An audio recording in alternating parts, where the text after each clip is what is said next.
Is everyone able to hear me clearly online? Yes. Yes. Thank you. And we can hear you. We're just working off of a laptop here at the desk. So thank you for your patience. We are in the midst of calling roll. Can you resume? Colleague Mindy, could you resume roll at Mindy? Present. Mindy Benson, Blackhawk County. David Nash. Here representing municipal police. Jeff Vanderwater. Present, representing Sheriff's Office. Patrick Updike. And member at large. And do we have any legislative members? We do have a quorum. Thank you. All board members are present for those that couldn't hear the beginning. Thank you all for your patience as we work through these technological difficulties this morning. With that, I will entertain a motion to approve the agenda as presented, or if there are any amendments, let them be known.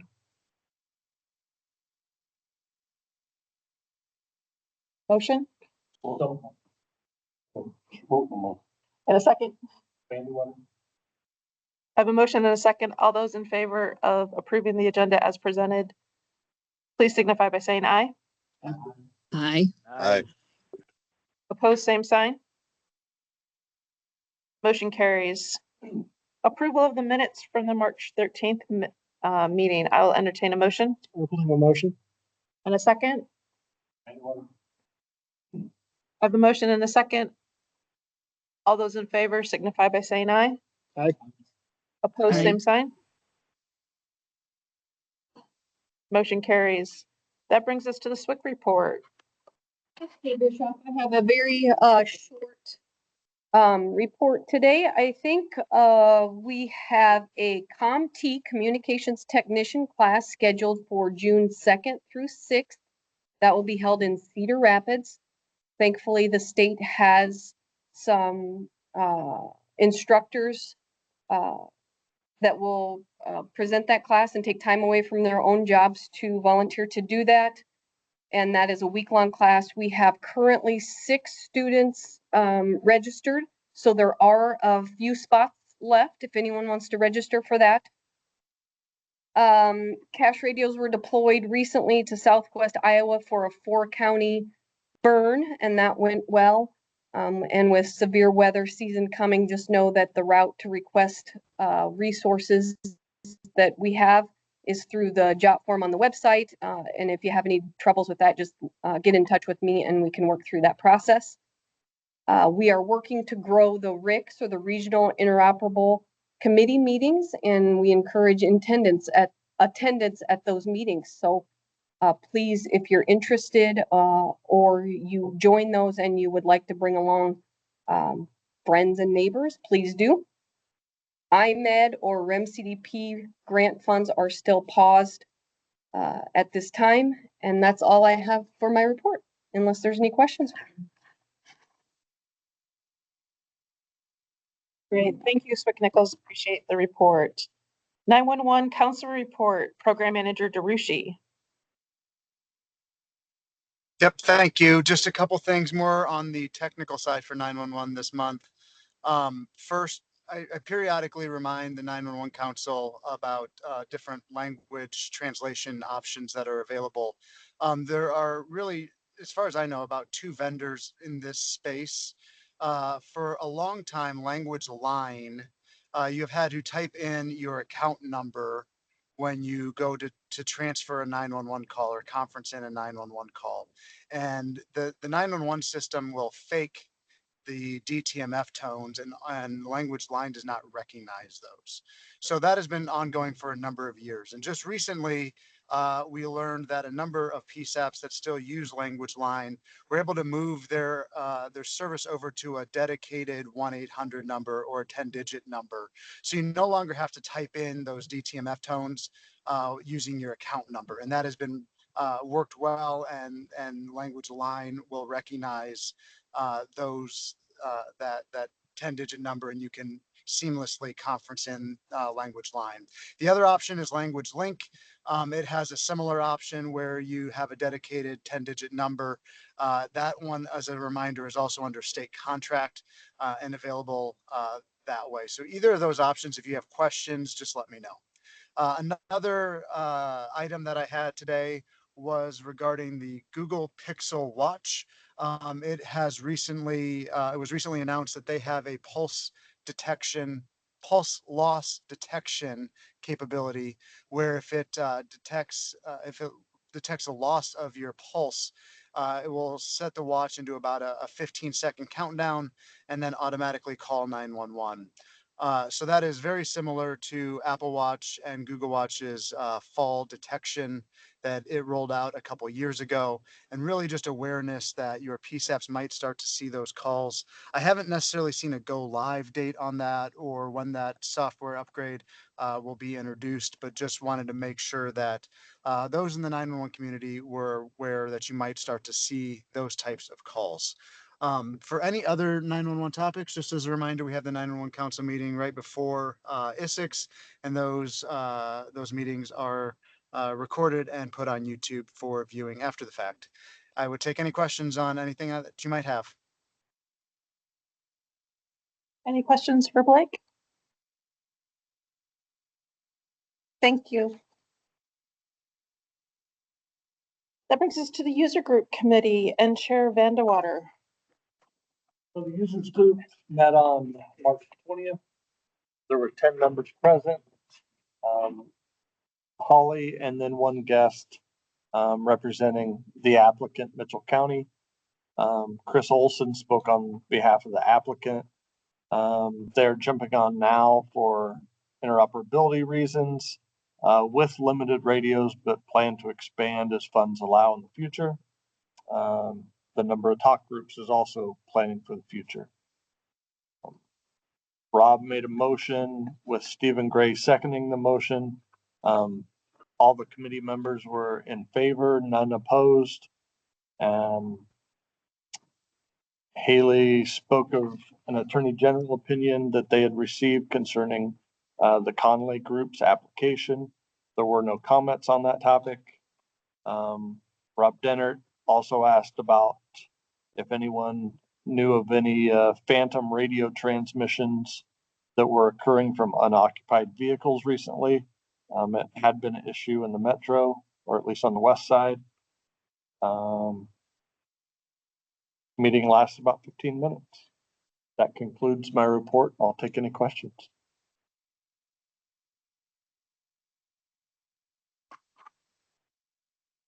Great. Thank you, Chair.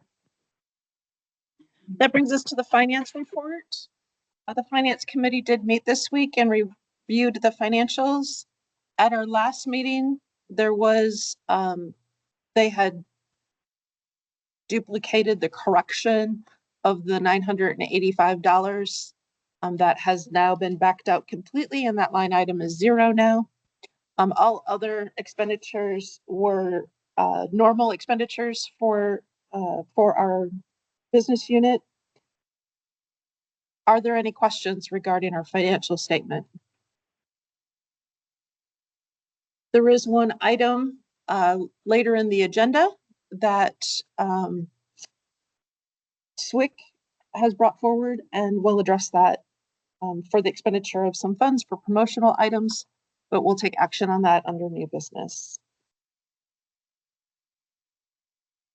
Are there any questions for finance?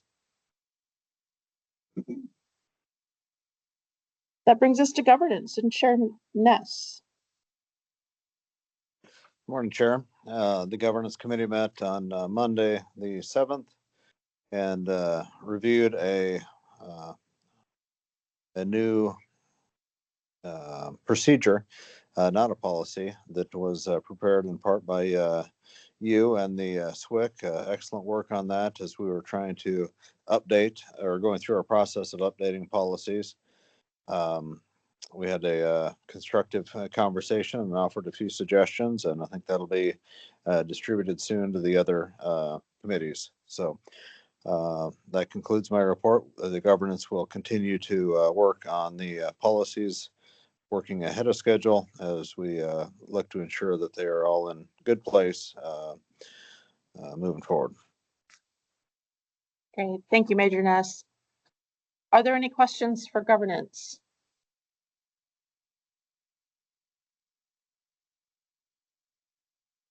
That brings us to the Operations Committee and Chair Erpelding. Thank you, Madam Chair. Our meeting was scheduled for April 2nd. Due to low numbers being able to attend that meeting, we moved it to Tuesday, the 8th. During that meeting, there were 6 in attendance on our agenda. Mark for old business, we had a review of standard 3.8.0. At that time, it was called emergency button. That has since been changed and updated. The standard will now be emergency call and alarm activation. The group took a much deeper dive into this and actually made it realign more to a broader P25 radio standard rather than a specific radio. It was also addressed that tactical versus revert for emergency alarm systems was not fully disclosed in there. So that was also added and broadened, especially for tactical, which led to some discussion on where emergency revert would work in the state. It's clarified that emergency revert on system should work anywhere in the state as long as that radio remains in emergency status. The group did quite a bit of extensive work on this, and Swick Nichols then continued working on it after the meeting with some additions. Do you have anything else to add on it this time, or it's still in progress? Yeah, that'll still be in progress. So operations has it now, and they'll look at it again next month, and then that'll have to go out for a 30-day comment period because of all the changes. So you'll see it again. Great. That's all I have on that, unless somebody has some questions. We also looked at OTAR, the standard 2.12.6 that was returned to us from Technology Committee. I don't believe they had very many changes, if any. Non-substantial changes. Non-substantial. And we approved what they had sent back to us. Patrick, did you have anything to add to that or any comments? Yeah, I can, if you want, I'll address it in my technology report. Okay, that'll work. We'll pass that on to technology report. On our new Thanks. items, we had very minor changes to the pursuit policy. We also had scheduled air ambulance landing due to our numbers in attendance. We decided to table that until the next meeting. And we also addressed standard 1.12.0 for audible alert tones. And we approved that with very minor changes. I believe that will conclude my report unless somebody has some questions.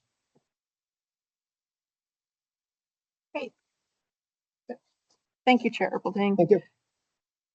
That brings us to the Training and Outreach Committee and Chair Wooten. However, Swick Nichols will be giving that report because Chair Wooten was unable to attend. Yeah, so the Training and Outreach Committee has created a plain language white paper. Just explain what this plain language is. That's in final form. Holly was working to get that in format following the white paper format that the other 3 white papers are in. So that will go to the training committee at the next meeting, and you'll see that then. And then the position task book training was placed online for the committee to review as it will be provided, and they were able to take a look at what it looks like. It is also in its final form, and so they discussed just a few minor changes that's needed for that, and that's the end of that report. Are there any questions for training and outreach? That brings us to the Technology Committee and Chair Updike.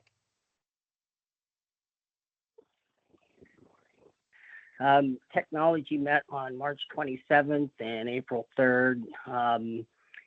As Mr. Erpelding stated, they were given back the 2.12.6 standard that we reviewed, and we had taken a pretty deep dive on this. There was some consideration to put wording in there that would address tactical and Ethernet pre-keying. But then at the end of the day, after all of these reviews, we decided to just leave that all out and clean up some of the wording and push it back to operations. So the next items that we addressed were standard 3.15.0, which is in the agenda items. Did a lot of rewording on this standard and kind of cleaned up some of the language because it would mislead the reader into thinking, and this is about this, I apologize here, this addresses the regional call audio, forcing call into the various locations around the state. So some of the wording was a little misleading. It would make the reader think that they could drag their regional call talk group across the state. So we edited some of that wording to clean that up. And so as stated in the agenda items, it's going to go out for 30-day comment. And then the last item was standard 4.6.0, no changes on it. We just pushed it back into the pool because it's one of those things where it's kind of like Ohm's law. It never changes. So if you want to review that on your own, you can do that. But that's all I've got for the technology report. Great, thank you. Are there any questions for technology? That brings us to the FirstNet Broadband Subcommittee. Chair Benson. Thank you, Madam Chair. We met this week on Tuesday. During that meeting, we had our standard committee meeting. There were no action items, but we did receive our brief outs from our AT&T partners, which they should be on this call today and will be able to provide you themselves a little later on in this meeting. Other than that, I'd be able to answer any questions if anyone has any. Are there any questions regarding the FirstNet Broadband Subcommittee? Thank you, Mindy. Thank you. That brings us to other reports and information sharing among board members. Does anyone have any information that they would like to share amongst the other board members?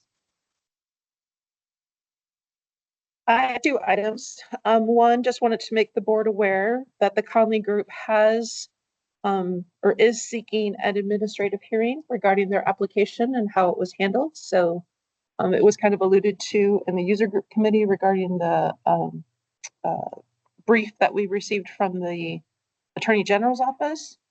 Just so the board's aware that is happening, and as that works its way through, we'll keep the board appraised.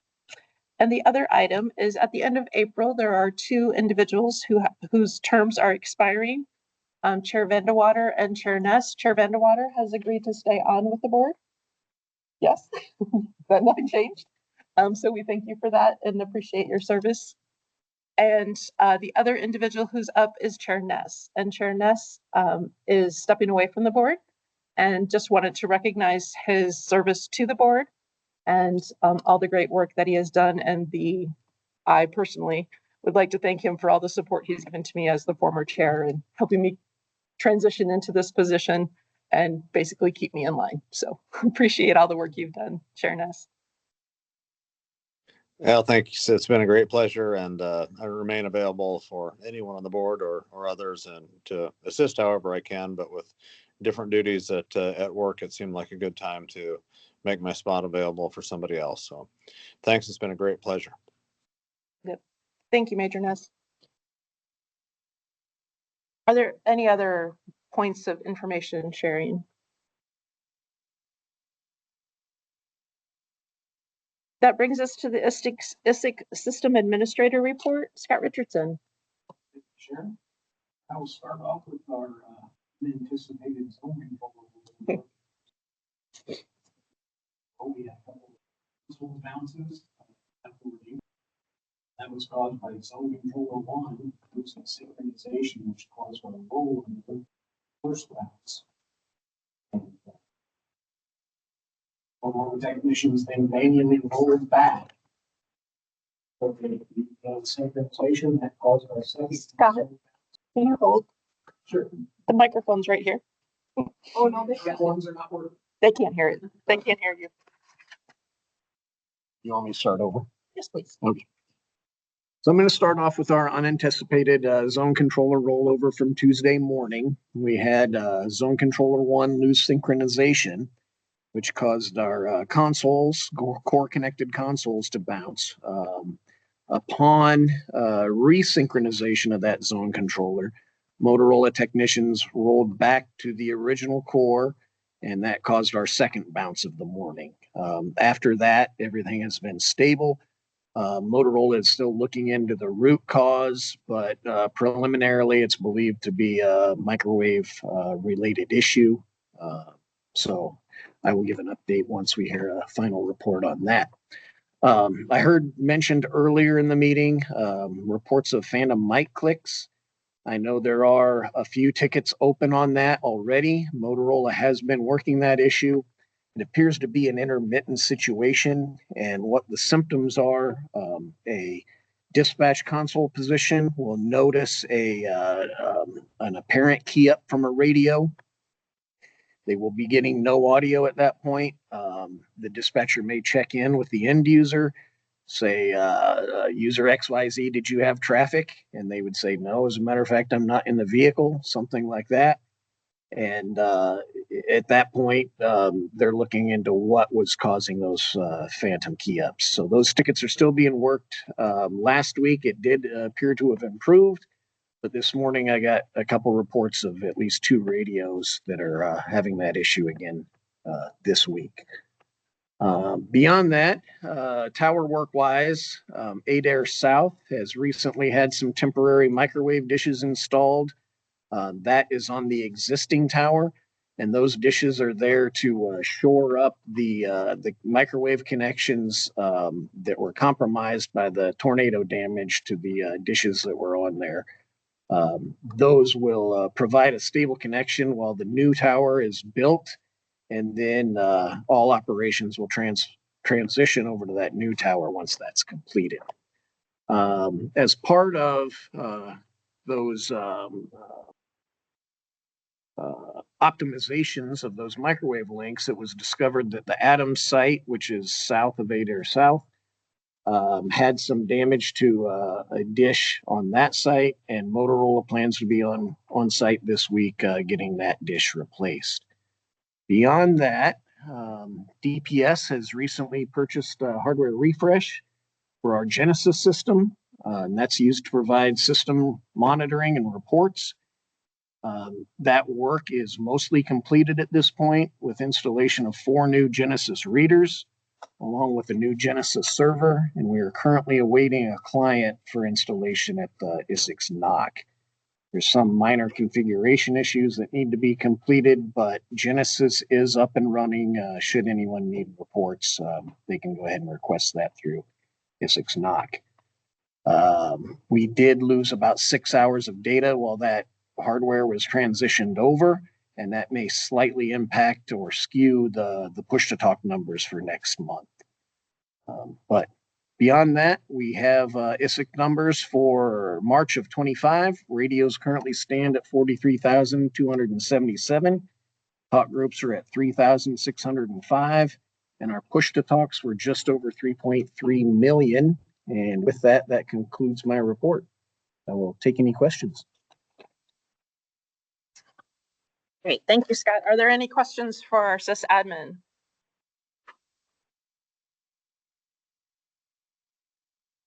That brings us to the FirstNet Authority. And Tom communicated with me yesterday that he's unable to attend today's meeting due to his travel commitments.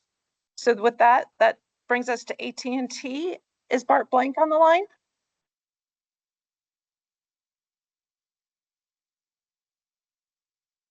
Okay, hearing none, we won't have an AT&T update either. That brings us to CISA update and Chris Myers.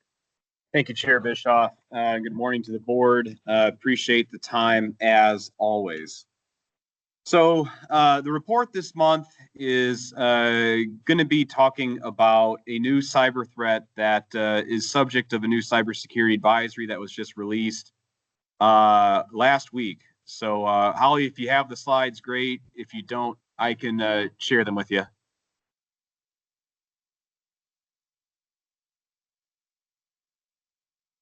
All right, super. Thank you. So this month, we're going to talk about something called fast flux. So on the first slide of this report, we're going to talk a little bit about what fast flux is first, because this is a bit of a new thing. You may have heard of something called DNS, or domain name server, with the internet. If you have gray hair like I do, you're probably familiar with phone books. If you're of a younger generation, you're probably familiar with the directory, at least in your cell phone. The thing that those have in common is that they correlate names with phone numbers, and that's basically what DNS does. It correlates the name of a website or server with its IP address. Many of us are familiar with IP addresses that might have up to 12 characters, but some can be very lengthy. What DNS does is it translates that basically into English. This cybersecurity advisory discusses fast flux, which was released last week by CISA, the NSA, the FBI, and several international partners, that talks about a new malicious activity that is designed to target DNS records. Now, the key thing here is that this has been deemed a significant threat to national security, so this is a really big deal. What it does is, number one, it allows malicious actors to avoid detection, because typically if someone tries to mess with the DNS registry, they do it once and they don't move. Fast flux allows them to do it, move, redo it, do it again, remove, things like that. What this does is this creates a resilient and highly available command and control infrastructure for the threat actors and conceals their operations and their locations. And it also renders traditional IP address blocking ineffective. This in turn increases their anonymity, and it also makes them more effective. And if you combine that with some of the new things that have been out there, or things that have been in practice for a while now, with reducing things like phishing, social engineering, data intercepts, a lot of those cybersecurity best practices are rendered somewhat ineffective under this type of attack. So this is a really big deal. On the next slide, there's a graphical representation of how this works from the report. Basically, the long story short is some sort of malware gets onto your PC or your computer or your server, and then it modifies the DNS and directs it towards the malicious actor's server. That server then intercepts your information, gives you something that looks like where you think you want to go, and then at that point, all the malicious stuff happens in between you and the hacker, and they end up with your data, and you may not necessarily be any wiser that this is actually happening. This becomes a really big deal, especially with some of our things that do a lot of DNS related items in the background. Think of all your data servers that are accessing things remotely, and then you're sharing information with partners. This allows them to get in the middle of that. Now, the other thing too with DNS is that it's foundational to secure socket layer, or if you're familiar with web browsing, you see the little padlock on your website that tells you everything is secure and good. SSL relies on DNS. So if you've got into DNS, you have also potentially compromised SSL, which is a really big deal when it comes to data security. So since this is a big deal, and typically our cyber advisories do have some mitigation steps, you may be wondering what those are. Those are on the next slide. So what you can do is you can be, number one, aware of this, and then also coordinate with your internet service providers to make sure they're aware of this type of attack, so that you can utilize things like protective DNS that makes your infrastructure more resistant to this type of malicious attack. You can also do something called DNS and IP sinkholing, which is where if you have a known instance of this type of attack, it goes into a sinkhole, basically never to be seen again on your network. So the key here is that it has to be known that that exists. So information sharing is super important here. You can also base whether or not you want to combat this with something called reputational filtering, which basically says, I expect this type of behavior from my end destination. If it deviates from that, I'm not going to go there. You can also work with enhanced monitoring and logging. Again, logs are a huge deal. Understand what normal looks like on your network. And then, of course, additional phishing awareness and cybersecurity training. This document is related at the TLP clear level, so it can be shared very broadly. It's available for download on our website. And again, This may not necessarily be something you deal with directly within your systems, but chances are your system providers would have the ability to incorporate some of these fixes into the structure. So download it, read it, pass it on to your IT people and also people that manage your systems, and be aware that this is out there. Because again, this is a threat to national security. That being said, that is my report for the month. I can go ahead and take any questions. Great. Thank you, Chris. Are there any questions for Chris Myers?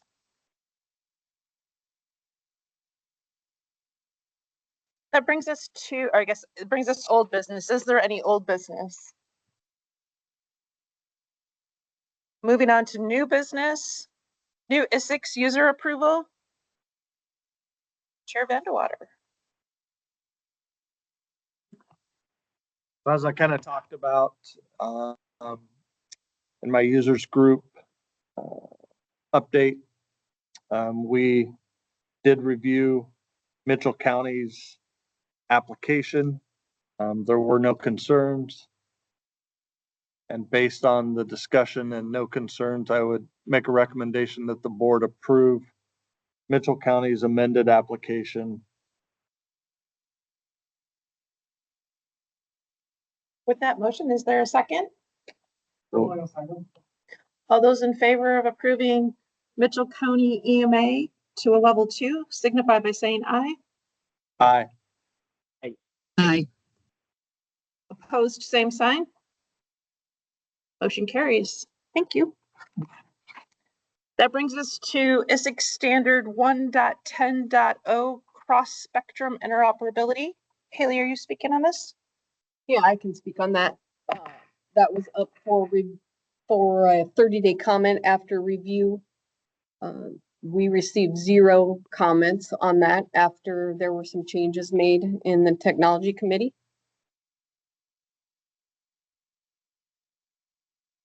Patrick? Patrick, would you like to either speak to this or state a motion? I'll make a motion to go ahead and approve this standard 1.10.0 as written and reviewed. Is there a second? Anyone? I have a motion and a second. All those in favor of adopting Isicsb standard 1.10.0 cross spectrum interoperability, please signify by saying aye. Aye. Aye. Opposed, same sign. Motion carries. Our next item is approval of a 30-day comment period on Isicsb standard 3.15.0 regional call audio. Swick Nichols. Yeah, so this is the standard that technology also has made some changes to. Specifically, it said that there were some limitations in the way that the geofencing is, and the practice is different. So I guess these are significant changes to the standard, so it will go up for a 30-day comment period and see if anyone has issues with it, but we're just changing the standard to meet the actual practice that is in place per the system administrators and the integrity of the system. So that's the reason for the change as we reviewed the standard. Great, thank you. Chair Updike, would you like to motion? Yeah. Well, first off, Haley did a much better job of explaining what we did, so appreciate that. But I'll go ahead and make a motion to put 3.15.0 up for 30-day comment period. Is there a second? Opening a second. I have a motion and a second. All those in favor of putting Isicsb standard 3.15.0 regional call audio out for a 30-day comment period, please signify by saying aye. Aye. Aye. Aye. Opposed, same sign. Motion carries. That brings us to approval of a not to exceed $1,500 for the expenditure of promotional products. This item was brought before the Finance Committee and is to buy some little notepads and stickers typical items that you'll see at conferences for the SWIC as she attends various conferences to have some giveaways. These promotional items are also informative and that they have the interoperability talk groups on them, contact information, that sort of thing. So they're also beneficial to those that pick those items up. With that, I will motion that we approve Haley to purchase these items not to exceed $1,500. Is there a second?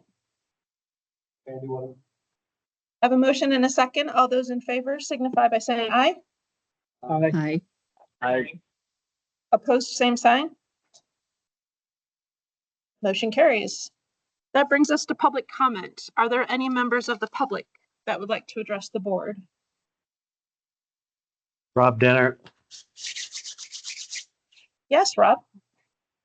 Good morning to the board Morning. and all online.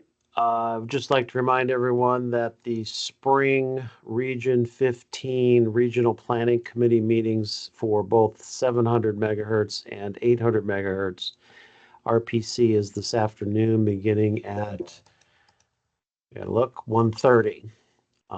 We have a spring and a fall meeting. If you're interested in 7 or 800 megahertz NIPSPAC, the RPC meeting will be at 1:30. Great. Thank you for sharing that. Did you have anything further? That's all. Thank you. Very well. Thank you. Are there any other members of the public that would like to address the board?